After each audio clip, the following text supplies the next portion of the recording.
Eli goes from beast mode to bust mode. Hey everybody, Walty Wanderers, buckle up, strap in. We got a hard-hitting, pull no punches, no sugarcoating it, no rainbows, no sunshine. I'm just going to give it to you and give it to you straight. We got a good one to unpackage today. Welcome to the show. I hope everybody's doing great. So who's ready to uncover the elephant in the room? The industry doesn't want to touch this with a 10-foot pole. There's a lot of guys in the comments right now. No, Walty, don't do it. You're blowing the... No, this is the way we got to roll, my friends. We got to tackle the big issues at this show. If you're new, get subscribed, participate. We're going to jump over to some polling. We're going to take a lap around the comments. One of my favorite things to do here at the show is you guys get involved. One of the only channels on YouTube getting you guys involved. Everybody else...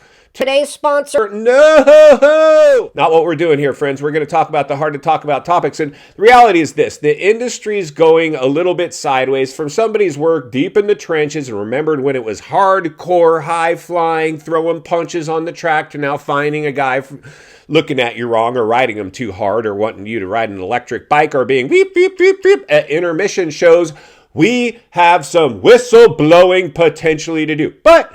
that's the brave new world that we live in. A lot of the kiddos that are, coming up today, they will only know the type of industry that's being spoon-fed to them right now. So that's why you guys are so awesome. We're going to blow the lid off a good one today. Eli Tomac. To have him back on the track. I mean, dude, we're cheering. We wanted beast mode to be the guy that stopped the donut train, right? We had to have somebody stop the donut train. Now, the donut train almost did it for himself, separate video, so stay tuned as we got to uncover a little bit of what's going on with the chosen one, with the MOTO Messiah, with the face of the industry, Jetson. But today, my friends, we're unpackaging beast mode. Now, Eli Tomac, disastrous A1, but we all gave him a hall pass. Yeah, well, Walty, but A1, then he comes on strong later in the year. Did a couple mud races. He had a decent finish at the Triple Clown. The Triple Clown. We just found a new name. Super Duper Cross and Triple Clown. Welcome to the show. Has a good main event at one of the mains at Triple Clown. And we're like, he's back. He's back. And then something happened in Detroit. He dropped anchor. Now, I think rumors that maybe he had a flat tire. Now, that would explain it. Like, at the time of this video, I have no verification of anything other than what I saw on the broadcast Saturday night in Detroit. And what I saw was ugly, friends. This was probably his worst performance that I've remembered. He was a lapper. He basically dropped anchor. It was bad. And I know we're going to get to the comments where a lot of you guys are going to minimize this. It's not small, dudes. This is big, and I'm going to tell you why it's so big. But before we do that, let's go ahead and jump over and see what you guys are pulling and saying, and then we're going to meet back here and deep dive this thing. Let's get started. All right, race fans, buckle up and strap in. Win ass on the Walty Wanderers community page of the YouTube channel. Will this be the last season for Eli Tomac? 82% of you said, yup, our boy's packing it in, while 18% of you said, no way, Jose, that fool's going to stay out there. Well, after 1,100 votes and 50 comments, let's take a lap around. First out of the starting gate, Nifley pops the clutch and almost loops out with, I remember this question with DeCoster, Hannah, Smith, Howerton, McGrath, and RC, and so many more. Time is always the winner. Next up, Jay Badsey comes flying into the first corner, gets caught up in a pileup, goes down hard and comes up with his junk hanging out Cameron McAdoo style and says, Tomac had a bad race, but remember last week. And I don't think retirement's likely. Boom! Giving it to us and giving it to us straight. Kyle Strever comes flying into the sand section and gives the rider behind him a mouthful of roost with, beast mode takes a little time to warm up, especially after such a long Colorado hibernation. He'll get back on top. He won't hang it up, at least not for performance reasons. Uh-oh, and there it is there. Some more real talk. Let's keep riding. Brandon Watkins comes flying into the whoop section, grabs false neutral, and almost goes down with, quit freaking out. Tomac does this shiz every season, and people say it's over. Is he going to win the chip? Probably not, but he's still a factor. Boom! Some more real talk. Let's keep going. Glade Goodrich comes flying into the rhythm section, rocking the new Fox onesie gear and says, "Got nothing left to prove. Top 10 all time."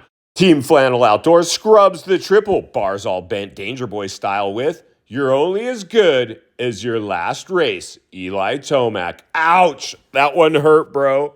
Rippin' Rob comes ripping down the straightaway on his Triumph, almost ends up in the cheap seats, Evan Ferry style, and says, "You guys are all ready to write Eli off when this has been his MO his whole career long. Once he catches fire, he'll be just fine. Hashtag love the Tomac."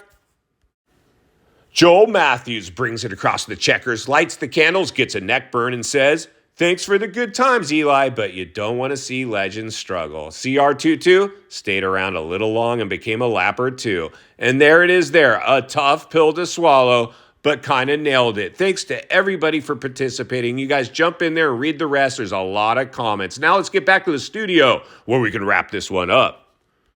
All right, friends, welcome back. And there you go. Whew. The majority of you guys are saying this is the last year for Beast Mode. And listen, friends, he didn't need to come back this year. He didn't need to. He had unfinished business, personal reasons, whatever the case, money on the table. Nobody likes to leave a buck on the table. One last payday. But the dude's already made his fortune. He doesn't need to be out there for the money at this point. Plus, when you've had the big injury and you got a family at home and you got kiddos, you know, that changes a guy. You remember when you were young, full of pee and vinegar, keeping it clean for the subscribers here. Whew, insanity. You're like Jetson. You're like, or Ricky, checkers or wreckers, right? That's the way, we ride. But once you have kids and you've had the big injury and you've spent, a bunch of time off the bike due to industry, that has euphoric recall. It now becomes psychological warfare. Now, before Eli was compromised with this injury, the Achilles last year, we saw some performances out of him like this. So, at this point, there's two ways this goes, in my opinion, because every rider has a shelf life. Chad Reed was probably one of the most unceremonious champions hanging on till the bitter end I've ever seen. That was bad. Bad. When he came out there on that privateer Husky in his last year, and he was basically a lapper every night. And I think he took that Husky out there because at the time he thought, hey man, if maybe I can get factory Husky to bounce me over to the truck. Whatever the reason, it didn't good. And then when he jumped over and did those off-season races, I think maybe it was World Supercross, one of those invitationals. It was one of the off-season races. And he had that massive get off where he just hit the on-off or some table-to-table like a ton of bricks. That's kind of what I'm seeing right now is potential what we could see out of. Now, I don't know if Eli will go, body slam the way Chad did on his last time on the bike, but it's possible. But I believe what we're seeing right now, my friends, is quite possibly the last year, and so do you, polling confirmed that, for Eli. Now, the big $1 million question, the elephant in the room, is can he actually pull off another win? We'll be asking that here on the show. So like I said, if you're new, subscribe, go participate in some polling, and leave your comment so you can possibly get it read here on the show as we do some laps around the comments. But I believe if I was betting, and I want to know what you guys think, put it in the comments below. If you had to put money on this thing, is this the last year for Eli? Will he win another race, or are we going to see more of the same like we saw in Detroit out of Eli? There's a good chance, friends, as a racer of that caliber, if he has a few more nights like he had in Detroit, he might just pull the plug early. He might not even line up for the next round. We could get a presser saying Eli is injured, or they'll make up some reason why he doesn't want to go back out there. Now, if anybody will line it up, suck it up, and eat humble pie and swallow his pride, it is Eli. That dude is a blue-collar working class rider if there has ever been one. And that's why we cheer for him so much, because he is not some manufactured, scripted, publicist, handlers trying to tell him how to act. He's going to act how he wants it to act. You know why? because he can. In final thoughts, I come to you as a friend, as a content creator, as a moto guy. Wants to see you not only win on the track, off the track. Understand the waters you're swimming in now. Shark infested. Eli, welcome to the swimming pool. Dude, you're our boy. You are our boy. We had pinned all our hopes on you to stop the donut train, and it looked like there was a possibility that could happen at that Triple Crown event. Unfortunately, in Detroit, Donut's back, and Eli's at the... Donut Pusher is back, winning, and Eli, Beast Mode, is at the back of the pack.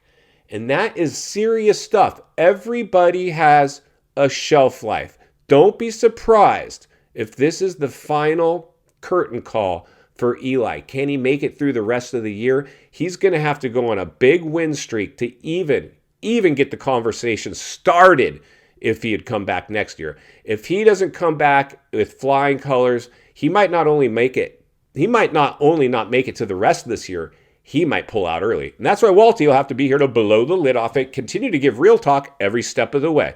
Because it's not only what we need, it's in fact what we deserve. If you appreciate the content, I want to humbly ask you to give the video a like, subscribe to the channel, leave a comment below. I'd love to hear from you. Social media link in the description of this video if you'd like to follow me there, along with links to channels I've appeared on I think you might enjoy. If you enjoyed this video, you're going to love the next video, and there's an easy subscribe icon for your convenience.